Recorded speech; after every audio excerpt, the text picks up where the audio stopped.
क्षत्रिय नमस्कार। SP Singh Patel, बधाइयों UP से।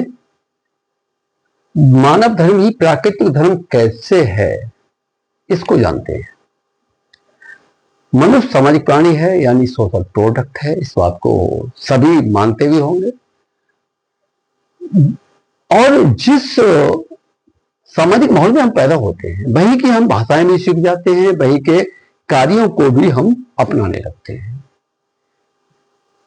अगर इस प्रोसेस को समझा जाए तो हम इससे क्या समझते हैं, जो हमारा सोशल एनवायरनमेंट होता है, सामाजिक माहौल होता है, वो और प्लस जो हमारी एजुकेशन मिलती है, हमें स्कूल, कॉलेज, यूनिवर्सिटी किसी के द्वारा मिलती, कहीं से भी मिलती है, वो उससे हम जो कुछ भी वही हमारे माइंड में फीड हो जाता है, वही माइंड की फीडिंग हो जाती है।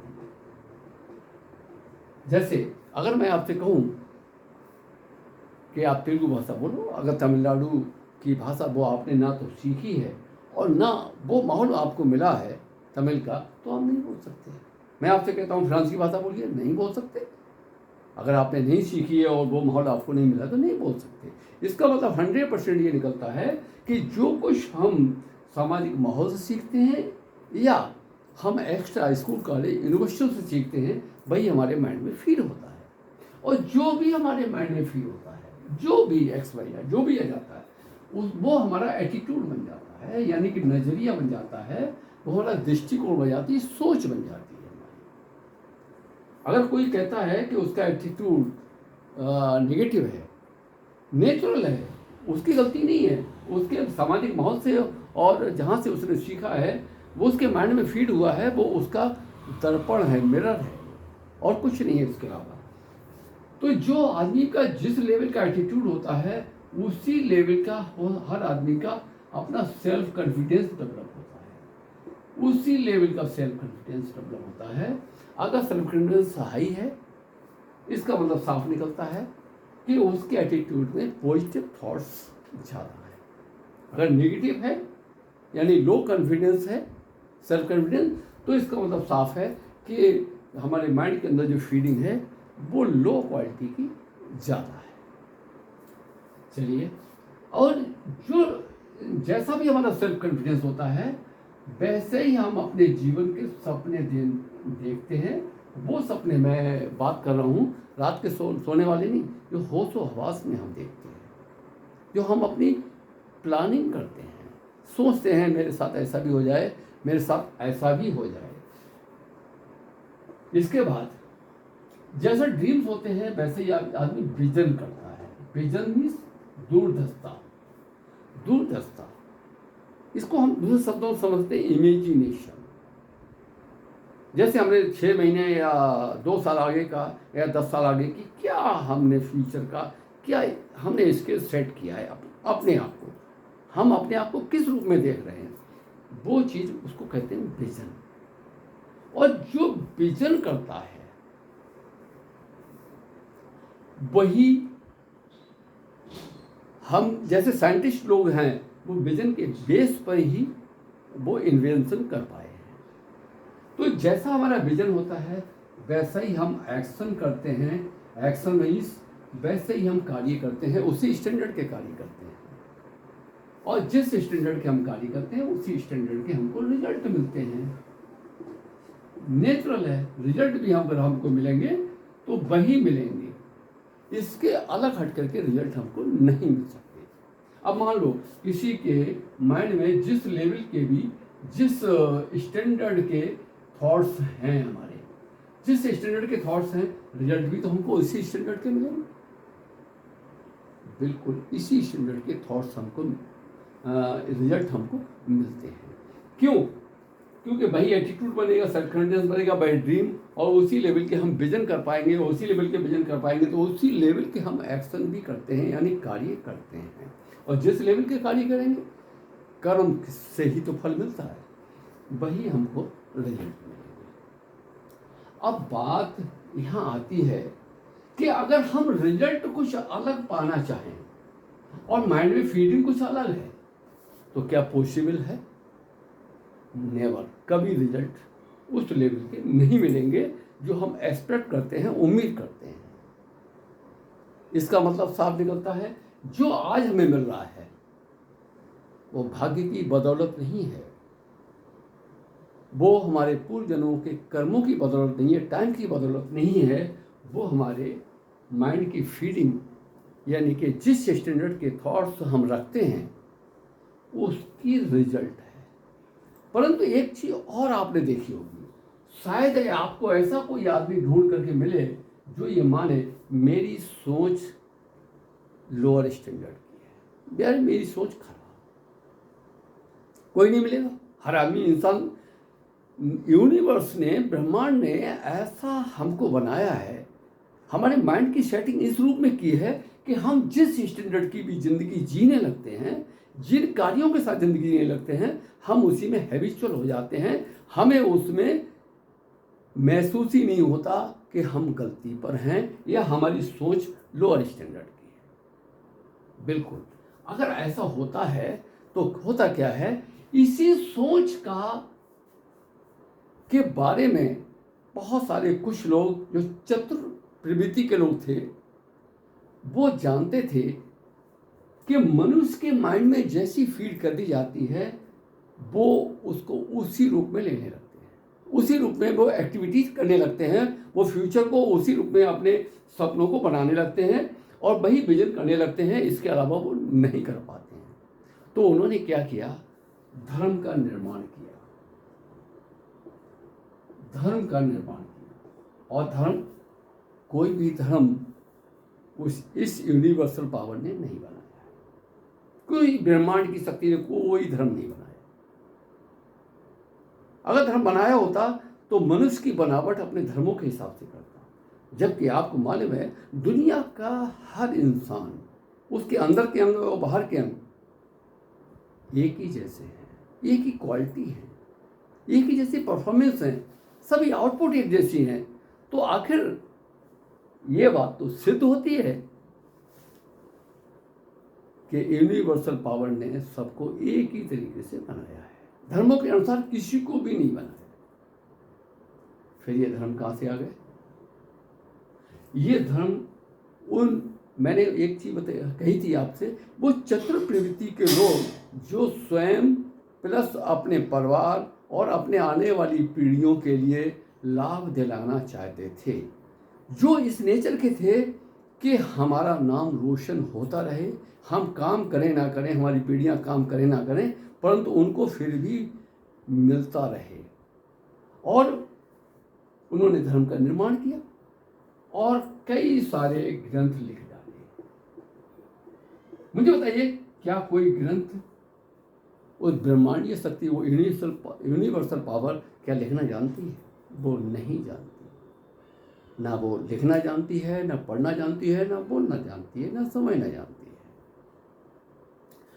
ग्रंथ, मैं फिर कहता हूं, वो चतुर प्रवृत्ति के लोगों ने उन ग्रंथों को लिख लिया। अब उसमें ऐसी ऐसे चीज़ों को डाला कि ये इतने साल पुराने हैं, इतने साल पुराने हैं, हजारों साल पहले हमारी सभ्यता इस प्रकार की थी। अगर हजारों साल पहले सभ्यता थी तो मैं आपसे एक चीज़ कहना चाहता हूँ, अगर हम 100 साल का अंतर देखें, 100 साल पीछे टेक्नोलॉजी कहाँ पर थी और आज टेक्नोलॉजी कहाँ पर है। आज हम जिस मोबाइल का इस्तेमाल कर रहे हैं, जो मोबाइल आपके हाथ में है, आप वीडियो देख रहे हैं, क्या 100 साल पहले ये फैसिलिटी थी?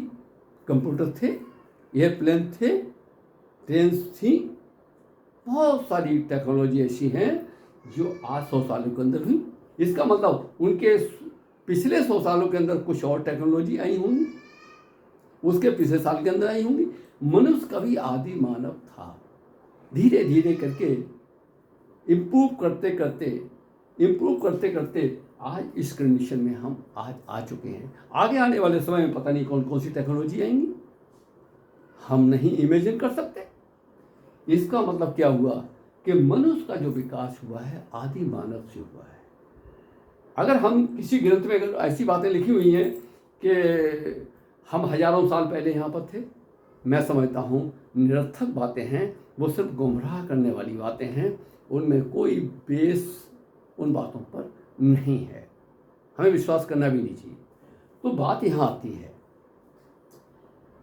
कि ये हमारे धीरे धीरे करके जो टेक्नोलॉजी का विकास हुआ, हमारी सभ्यता का विकास हुआ, वहाँ से आज हम प्रेजेंट में आज आके खड़े हो गए हैं। और एक चीज़ आपने और अच्छी तरीके से समझी है कि जो प्रेजेंट का सोशल इन्वायरमेंट है उसको हमने जिस रूप में देखा है हम उसी को पर विश्वास करने लगे हैं। जैसे मैं आपको एक एग्जांपल देता हूँ। मान लो दो बच्चे एक ही टाइम पर पैदा होते हैं, दो बच्चे एक ही टाइम पर पैदा होते हैं और दोनों अस्पताल में पैदा होते हैं। एक उस महिला से पैदा होता है जो मान लो विदेश की रहने वाली है, दूसरे धर्म को मानती है, मान लिया वो कुवैत की रहने वाली है। वो महिला इंडिया में आती है किसी काम से और ये सोच के आती है मैं जल्दी ही रिटर्न हो जाऊंगी मेरी डिलीवरी के टाइम तक, मगर नहीं हो पाता है काम और डिले हो जाता है। तो डिलीवरी का टाइम हो जाता है, एक हॉस्पिटल में एडमिट होती है और एक बच्चे को जन्म देती है। उसी समय एक हिंदू महिला भी हॉस्पिटल में एडमिट होती है, वो भी बच्चे को जन्म देती है। कर्मचारियों की गलती की वजह से दोनों बच्चे बदल जाते हैं। वो महिला जो कुवैत की रहने वाली अपना बच्चा समझ करके उस बच्चे को लेकर के कुवैत चली जाती है और उसकी परवरिश करती है। वो बच्चा कौन सी भाषा को अपनाएगा, कौन से धर्म को अपनाएगा, कौन से त्योहारों को मनाएगा, किसको अपने मम्मी पापा कहेगा, किसको भाई बहन कहेगा, किसको चाचा फूफा ताऊ कहेगा, किस घर को घर कहेगा, किस मोहल्ले को मोहल्ला कहेगा, किस शहर को शहर कहेगा, किस डिस्ट्रिक्ट को डिस्ट्रिक्ट कहेगा, किस देश को अपना देश कहेगा और कौन से त्योहारों को मनाएगा, कौन सी भाषा बोलेगा। नेचुरल है कि वो वहाँ की भाषा को बोलेगा, वैसे ही उसी माहौल में ढल जाएगा। मान लो वो 20 साल का वहाँ हो जाता है। इसी प्रकार से हिंदू महिला जिस बच्चे की परवरिश कर रही है अपना बच्चा समझ करके, वो बच्चा भी 20 साल का हो जाता है। वो बच्चा कौन से त्योहारों को मना रहा होगा, कौन सी भाषा बोल रहा होगा, किसको अपने मम्मी पापा मान रहा होगा, किसको भाई बहन मान रहा होगा, किसको चाचा फूफा ताऊ मान रहा होगा, किस शहर को शहर, इसका घर को घर और किस देश को अपना देश मान रहा होगा, किस धर्म को अपना धर्म मान रहा होगा। नेचुरल है। जिस माहौल में वो पले बड़े हैं उसी को 100% मानते होंगे और वो ये भी मानते होंगे ये तो नेचुरल गिफ्ट है, ये तो हमें ईश्वर ने दिया हुआ है। परंतु क्या वो ईश्वर ने दिया है? वास्तव में वो ईश्वर ने नहीं दिया है, वो माहौल का गिफ्ट है। अब आप मान लो आप उसको समझाने जाते हो, मान लो आप कुवैत गए उस बच्चे के पास में और आपने उसको समझाया, बोला बेटा तू तो हिंदू है, ऐसा है वैसा है, क्या वो आपकी बातें विश्वास करेगा? नहीं करेगा। अगर आप ज़्यादा कहोगे तो वो हो सकता है आपको झड़ने को तैयार हो जाए। वो तो आपको अगर आपने ज़्यादा प्रेशर डाल दिया सीधे हो सकता है आपको मारने तोड़ने को तैयार हो जाए। वो आपको पागल कहेगा, सनकी कहेगा, वो सीधे कहेगा अंकल आप अपना इलाज कराओ। क्या वो आपकी बात, जबकि वो 100% सत्य है आपके हिसाब से, परंतु उसके हिसाब से क्या वो उसको एक्सेप्ट करने को तैयार है? वो उसको सत्य मानने को तैयार है? नहीं है। क्या हुआ है यहाँ पर? यहाँ सिर्फ वही हुआ है कि सोशल इन्वायरमेंट ने उसको अपने रूप में ढाल लिया। अब जब सोशल इन्वायरमेंट ने अपने रूप में ढाल लिया, हर इंडिविजुअल का यही होता है। तो मेरे कहने का मतलब है जिन्होंने धर्म बनाए, जिन्होंने ग्रंथ बनाए, उन्होंने देखा माहौल क्रिएट कर दो और ग्रंथों में डर दिखा दिया, कुछ लोभ दे दिया, ये मिलेगा आपको, और लोग मजबूर हो गए उन सब चीज़ों को पालन करने के लिए जो वो चाहते थे, अपनी मेहनत की कमाई देने के लिए मजबूर हो गए। अब ये सब कंडीशंस अगर खड़ी हुई हैं, आप एक बात यहाँ आती है, ये सब चीज़ें हुई कैसे? इसको अगर समझना है तो यहाँ पर बहुत से लोग एक और डाउट करेंगे, ये डाउट करेंगे फिर हमको जो रिजल्ट मिलते हैं वो रिजल्ट्स कैसे मिलते हैं? हम किसी धार्मिक स्थल में जाते हैं, हम कोई भी कर्मकांड करते हैं, हमको रिजल्ट कैसे मिलते हैं? बिल्कुल सही है। रिजल्ट कैसे मिलते हैं?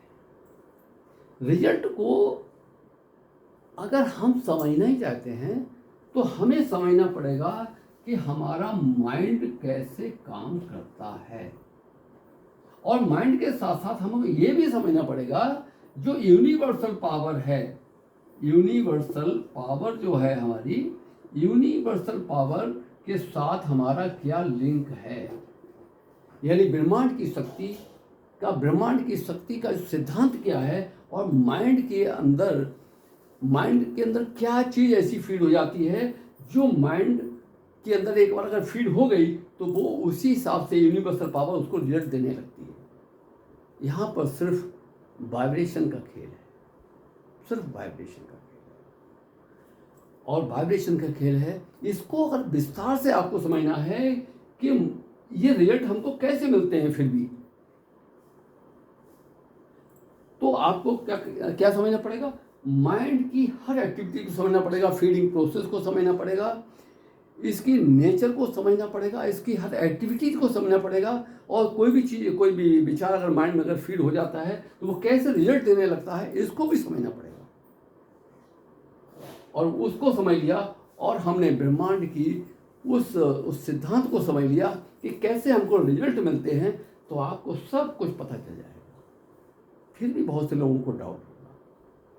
एक बात मुझे बताइए, हर धर्म के, किसी भी धर्म का मानने वाला हो, मैं किसी धर्म की बुराई नहीं कर रहा हूँ, किसी भी धर्म को मानने वाला हो, वो दूसरे धर्म की बुराई करता है, उस धर्म के लोगों को नुकसान पहुंचाता है, उसके स्थलों को नुकसान पहुंचाता है, परंतु क्या मुझे बताइए, यहाँ तक के लोगों की जानें भी लोग ले लेते हैं, क्या कोई भी बचाने आज तक आया या आता है? स्वयं से पूछो। मैं किसी एक घटना पर उंगली नहीं उठा रहा हूं, आप स्वयं पूछो। एक धर्म के मानने वाले दूसरे धर्म को नीचा दिखाने की कोशिश करते हैं, वहाँ उनके अनुयायियों को जान से मारते भी हैं, उनकी संपत्ति का नुकसान भी करते हैं, धर्म स्थलों को तोड़ते भी हैं, और धर्म ग्रंथों को भी जलाते भी हैं, उनका नुकसान भी करते हैं, उस पर बहुत बड़ी आलोचना भी करते हैं। परंतु मेरा सवाल फिर आपसे वही है, क्या आज तक कोई भी बचाने आया, उसका विरोध करने आया? अगर नहीं आया तो कौन सी शक्ति है? धर्म ग्रंथों में बहुत ही उल्टे कार्य भी होते हैं। मैं किसी एक धर्म ग्रंथ की बात नहीं कर रहा हूँ, किसी एक धर्म की बात नहीं कर रहा हूँ। बहुत धर्म स्थलों में बहुत ही निम्न कोटि के कार्य होते हैं, जाने ली जाती हैं, प्रताड़ना दी जाती है, सबको दी जाती है, परंतु आज तक कोई सुनने वाला आया, कोई बचाने वाला आया नहीं। जो चतुर प्रवृत्ति के लोग थे वो जानते थे कि ऐसी कोई शक्ति है ही नहीं। उन्होंने क्या किया? धर्मों को बना दिया, ग्रंथों को लिख दिया, लोगों को ऐसे बाउंडेशन में ले लिया, उस घेरे में ले लिया कि वो जीवन भर अपनी कमाई दूसरों को देते चले जाते हैं,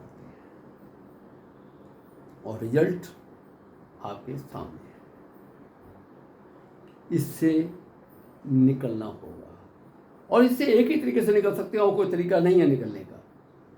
हमें भरपूर तरीके से ये समझना पड़ेगा कि हमारा माइंड कैसे काम करता है, और यूनिवर्सल पावर यानी ब्रह्मांड की वो शक्ति, ब्रह्मांड का वो क्या सिद्धांत है जो हमें रिजल्ट देता है। जितने लोग नास्तिक हैं, क्या उनका जीवन नहीं है? क्या उनका जीवन नहीं चल रहा है? क्या वो जीवित नहीं है? क्या वो संपन्न नहीं है? हाँ, जो कट्टर हैं वो कई चीजों में पिछड़ गए, शिक्षा में पिछड़ गए। आप देखिए, जो कट्टर धार्मिक हैं वो इन्वेंशन नहीं कर पाए, आविष्कार नहीं कर पाए, साइंस में पीछे रह गए। आज उन लोगों की टेक्नोलॉजी का इस्तेमाल कर रहे हैं जो लोग कट्टर नहीं थे या कट्टर नहीं हैं। मुझे बताइए, जो आज हम जिस प्रेजेंट टेक्नोलॉजी में हैं, क्या किसी कट्टर धार्मिक लोगों ने क्या उनका आविष्कार किया है? स्वयं से प्रश्न करिए। नहीं, आपको उत्तर मिलेगा ना। फिर क्या हम उस प्रवृत्ति पर चलते हुए, उन एक्टिविटीज को करते हुए जो आज उन चतुर लोगों ने अपने परिवार, अपनी पीढ़ियों को फायदा दिलाने के लिए, अपने लाभ दिलाने के लिए उन्होंने इस प्रकार के ग्रंथ लिख दिए, अगर हम उनको सपोर्ट करेंगे या उनके अनुसार चलेंगे तो क्या हम अपनी स्वयं का और अपनी पीढ़ियों का भला कर पाएंगे? क्या हम अच्छे खिलाड़ी बन पाएंगे, अच्छे आर्टिस्ट बन पाएंगे, अच्छे साइंटिस्ट बन पाएंगे? क्या हमारा माइंड उस डायरेक्शन में जाएगा? नहीं जाएगा। धार्मिक कट्टरता मानसिक पंगु बनाती है, कहने का मतलब मानसिक अपाहिज बनाती है। क्यों? क्योंकि हमारे अंदर एक भावना होती है कि हमें तो कोई देने वाला है, हमारी कोई रक्षा करने वाला है, वो सब रक्षा करेगा और हमें विचार भी वही देगा। तो क्या होता है, हम अपना वो क्रिएटिव थॉट्स डेवलप नहीं कर पाते।